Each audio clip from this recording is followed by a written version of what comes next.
আসসালামু আলাইকুম। আশা করি যে যেখানে আছেন সবাই ভালো আছেন। আল্লাহর রহমতে আমরাও ভালো আছি। তো মানুষ কি করে পারে, মানে এটা আসলে একটা চিন্তার বিষয়।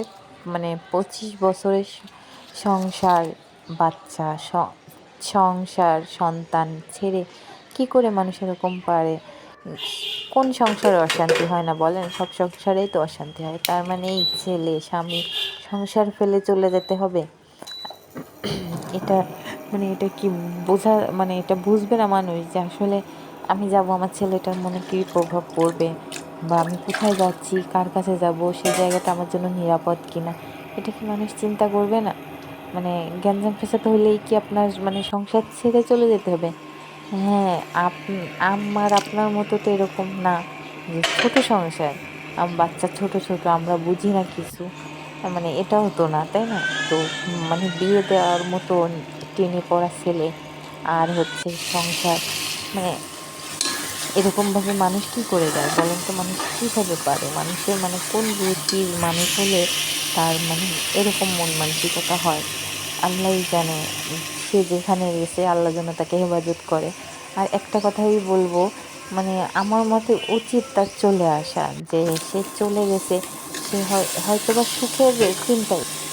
সে সুখের চিন্তা করেই গেছে। তার হয়তোবা এখানে কষ্ট ছিল, অভাব ছিল, এই জন্য সে হয়তোবা শান্তি খুঁজে গেছে। কিন্তু ছেলেটার কথা চিন্তা করবে না বলেন? এত বছরের সম্পর্ক, স্বামী স্ত্রীর কি ভালোবাসা নেই? সেই সম্পর্ক মানুষের কষ্ট করে দুঃখ করে সংসারটা কাটায় দেওয়া যায় না? জীবনটা কয় দিনের? এই জীবনে কি সব শান্তি এই এই দুনিয়াতেই পাওয়ার চিন্তা মানুষের? তাহলে আমরা আখিরাতে কি পাবো সেটা বলেন? মানুষ মানুষ কেউ বুঝে না যে মানুষটা গেছে, সে তার কি একটু বুঝ নাই, আল্লাহর ভয় পরাণে নাই নাকি, আমি নিজেও জানি না। তো আমারই রিলেটিভ একজন, যে আমি যখন জানি যে সে এরকমভাবে এরকম এরকম ছেলের সাথে তার ঝগড়া হয়েছে, সে চলে গেছে, আসলে শোনার পর থেকে ভিতরে ভিতরে অনেক কষ্ট লাগছে। ছেলেটার জন্য চিন্তা করতেছি। তারপরে তার হাজব্যান্ড, যে তার জন্য আমার খুব খারাপ লাগতেছে। তাকে আমি চিনি, সে অনেক সাদাসিধা একটা মানুষ।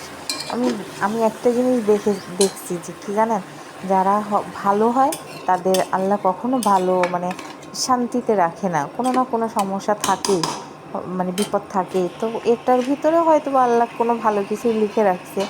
কিন্তু যার কথা আমি বলতেছি, মানে তাকে আমি ছোটবেলা থেকেই চিনি। সে অনেক ভালো একটা মনের মানুষ। সে যে এইরকম কাজ করতে পারে এটা আমি কখনো চিন্তা করিনি। আর 8-5 জন করলে হয়তো বা আমি মেনে নিতে পারতাম, কিন্তু সে যে করছে আমি এটা মানতে পারতেছি না। আমার মনে হচ্ছে যে আসলেই কি সে করছে? কিন্তু এখন চিন্তা করতেছি যে হ্যাঁ, সে করছে। তো সে কোথায় গেছে, কার কাছে গেছে, সঠিকভাবে কিছুই আমরা জানি না। কিন্তু সে যেখানেই গেছে তাকে বলবো যে সে অনেক বড় ভুল করছে, যে ভুলে ক্ষমা নেই। কোন সংসারে অশান্তি হয় না, এই জন্য সংসার ফেলে যাওয়া সেটা কোনো ভালো মানুষের কাজ না। আর